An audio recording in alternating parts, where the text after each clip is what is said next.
నరేంద్ర మోదీ గారు ఇలా 75 వసంతాలు గడిచినప్పటికీ కూడా నేను ఇంత ముందుకు చెప్పినట్టుగా ఒక నవ యువకుడిలాగా మాట్లాడము, నడవడము, ఆ భావజాలము, ఆ మేధోమదనము, భాషలో ఉండేటువంటి పటుత్వము, సూటిగా మాట్లాడేటువంటిది, మరి ప్రతిపక్ష పార్టీల మీద వేసేటువంటి విమర్శనాస్త్రాలు గౌరవప్రదంగా, సంస్కారంగా ఉండేటువంటి విషయాలు మనం దృష్టిలో పెట్టుకోవాల్సినటువంటి అవసరం ఉంది లక్ష్మీనాథ్ గారు. అయితే చాలా విషయాల లోపల మీరు అన్నట్టుగా ఏంటంటే ఈ దేశంలో 75 సంవత్సరాలుగా 80 సంవత్సరాలుగా పరిష్కారం లేనటువంటి అనేక రాజ్యాంగపరమైనటువంటి విషయాలు, సంక్లిష్టమైనటువంటి విషయాలకి ఇలా పరిష్కార మార్గం చూపించారు. దాంట్లో ప్రధానమైనటువంటిది 370 ఆర్టికల్. 370 ఆర్టికల్ అనేటువంటిది గతంలో కాంగ్రెస్ రాజ్యాంగంలో పొందుపరిచినటువంటి పద్ధతి లోపల ఉన్నటువంటిది. దాన్ని తీసేసేటువంటి దమ్ము, ధైర్యము ఎవరికి లేదు, ఎవరు తీసేయలేరు, ఎవరు తొలగించలేరు రాజ్యాంగం నుంచి అని చర్చలో నేను 75 సంవత్సరాలుగా ఉన్నాను కాబట్టి భావిస్తున్నటువంటి సందర్భం లోపల దానికి వాళ్ళ ఒక పరిష్కారాన్ని ఏమాత్రం ఇబ్బంది లేకుండా, ఏమాత్రం సమస్యలు లేకుండా, ఏమాత్రం శాంతి భద్రతల విఘాతం జరగకుండా పార్లమెంట్లో రాజ్యాంగబద్ధంగా దానికి ఒక పరిష్కారాన్ని చూపించినటువంటి చర్చ, పార్లమెంట్లో జరిగినటువంటి చర్చ ఏదైతే చాలా గొప్ప నిర్ణయం అని చెప్పి నేను భావిస్తున్నటువంటిది. ఎందుకంటే ఆనాడు మీరు వాస్తవానికి ఆ రోజు చర్చ జరుగుతున్నప్పుడు పార్లమెంట్లో దేశంలో మీకు ర్యాండమ్ పోలింగ్ చేస్తే 90-95% ప్రజలు రాజకీయాలకు అతీతంగా చెప్తున్నారని మాట. అది కాంగ్రెస్ కానీ ఇద్దరు కానీ భారతదేశంలో కాశ్మీర్ ఒక భాగము, కలపాలి, ఆ సెక్షన్ రద్దు చేయాలనేటువంటి గొప్ప నిర్ణయం అనేటువంటిది జరిగినటువంటిది. సొంతంగా చెప్పడం లేదు, ప్రజల్లో ఉన్నటువంటి రాజకీయాలకు అత్యంతంగా చెప్తున్నాను. అవును, ఎన్నటికైనా పాకిస్తాన్తో ఈ ఘర్షణలు, పాకిస్తాన్ అనుసరించేటువంటి ఇస్లామిక్ టెర్రరిజం ఏదైతే ఉందో వీటికి ఒక పరిష్కార మార్గాన్ని చూపించాలని 370 ఆర్టికల్ అనేటువంటి సరియైన నిర్ణయం అని చెప్పి అయితే నరేంద్ర మోడీ గారు ఈరోజు ఆయన జన్మదినం, వెంకటరెడ్డి గారు జన్మదినం ఒక రకంగా హ్యాపీనెస్ ఉన్నప్పటికీ బీజేపీ నేతల్లో ఒక ఆందోళన కూడా ఉందనుకోవచ్చా? ఎందుకంటే ఆయన ఏజ్ని గుర్తు చేస్తున్నా వచ్చిన జన్మదినం, ప్రధానమంత్రిగా బీజేపీ కంటూ ఒక కొన్ని పరిమితులు ఏర్పాటు చేసుకుంది. ఎక్కువ వయసున్న వాళ్ళు రిటైర్డ్ అవ్వాలని చెప్పి కాన్సెప్ట్ తీసుకొచ్చిందే మరి నరేంద్ర మోడీ గారు, బీజేపీ ప్రభుత్వం. మరి మీ బీజేపీ పార్టీ ఏం చేయబోతుంది? నరేంద్ర మోడీ గారు తర్వాత ఎవరు వారసుడు ఎవరు?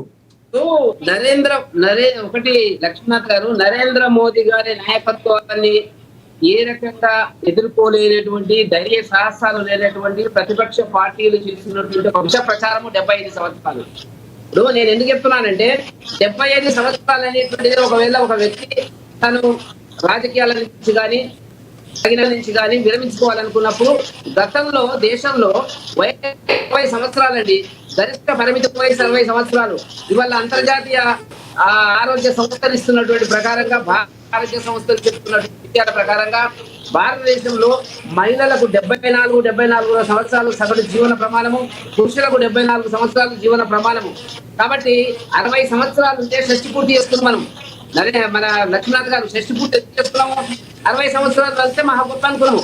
ఇవాళ ప్రపంచ వ్యాప్తంగా వచ్చినటువంటి ఆరోగ్య పద్ధతులు కానివ్వండి, అలవాట్లు కానివ్వండి, అన్నిటి యొక్క ప్రభావం వల్ల 75 సంవత్సరాలు మంచి జీవించేటువంటి పరిస్థితి, ఆరోగ్యంగా జీవించేటువంటి పరిస్థితి అన్నప్పుడు ఇంకొక 10 సంవత్సరాలు అంటే 80-85 సంవత్సరాలు కాదు మనం చూస్తున్నాము. చాలా మంది 80 సంవత్సరాలు ప్లస్ లోనే చనిపోతున్నటువంటి సందర్భం ఉంది. అయినా కూడా ఆయన ఏ వ్యక్తి అయినా కూడా 60 సంవత్సరాలు ఉన్నవాడు బాగా పనిచేస్తాడని, 50 సంవత్సరాలు ఉన్నాడు బాగా ఉంటాడని అనుకోవడం కాదు. 75 కాదు, 80 కాదు. భారతీయ జనతా పార్టీ ఎన్నికల లోపల 2029 పార్లమెంట్ ఎన్నికల లోపల మా పార్టీ తరఫున ప్రజలు కోరుకుంటున్నట్టుగా, భారతీయ జనతా పార్టీ కాదు ప్రజలు కోరుకుంటున్నట్టుగా నరేంద్ర మోదీ గారి ఆధ్వర్యంలోనే భారతదేశంలో ఎన్నికలు మరొకసారి వెళ్తాము, మరొకసారి విజయ దుందువిని మోగిస్తామనేటువంటి విషయాన్ని మీరు గుర్తుంచుకోవాల్సిన అవసరం ఉంది. ఇంకా మేము చేయాల్సినటువంటి కొన్ని కార్యక్రమాలు ఉన్నాయి.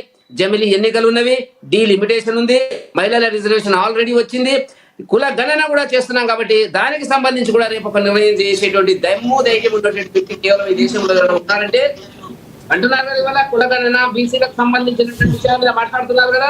ఆ దమ్ము ధైర్యం ఉన్నటువంటి ఒకే ఒక వ్యక్తి దేశంలో నరేంద్ర మోదీ అనేటువంటి విషయాన్ని మీ ద్వారా తెలంగాణ ప్రజలకు తెలియజేస్తున్నటువంటి ఒక సందర్భాన్ని మనం గుర్తుంచుకోవాలి. ఒక రాజకీయ విమర్శ కోసం ఉపయోగించినారు తప్ప అట్లాంటిది ఏమి లేదు. దాంట్లో మరి RSS నేత పేరు తీసుకురావడం జరిగినది, మోహన్ భగవత్ వారి పేరు తీసుకురావడం, చాలా చక్కని క్లారిఫికేషన్, ఒకటే మాట చక్కని క్లారిఫికేషన్ ఇచ్చినాడు. నాకు 80 ఏళ్ళు వచ్చినప్పుడు కూడా సంఘ్ నాకు ఏ పని చెప్తే ఆ పని చేస్తా అన్నాడు. దాని అర్థం ఏంటంటే కాబట్టి పని చేయడానికి, సేవ చేయడానికి, దేశం సేవ చేయడానికి వయస్సు పరిమితం కాదు. పాశ్చాత్య దేశాలలో ఇవాళ ట్రంప్ కానీ లేకపోతే ఇతరత్ర కానీ 80 సంవత్సరాల పైన ఉన్న వాళ్ళందరూ కూడా ప్రెసిడెంట్ గా ఉన్నారు. కాబట్టి నరేంద్ర మోదీ గారు మరింత ప్రజా అభిమానంతో ముందుకు సాగుతున్నటువంటి సందర్భాన్ని వల్ల ఒక చారిత్రక ఘట్టం కిందని భారతీయ జనతా పార్టీ ప్రజలు భావిస్తున్నటువంటి సందర్భంగా మనం గుర్తుంచుకోవాల్సిన అవసరం ఉంది. రైట్.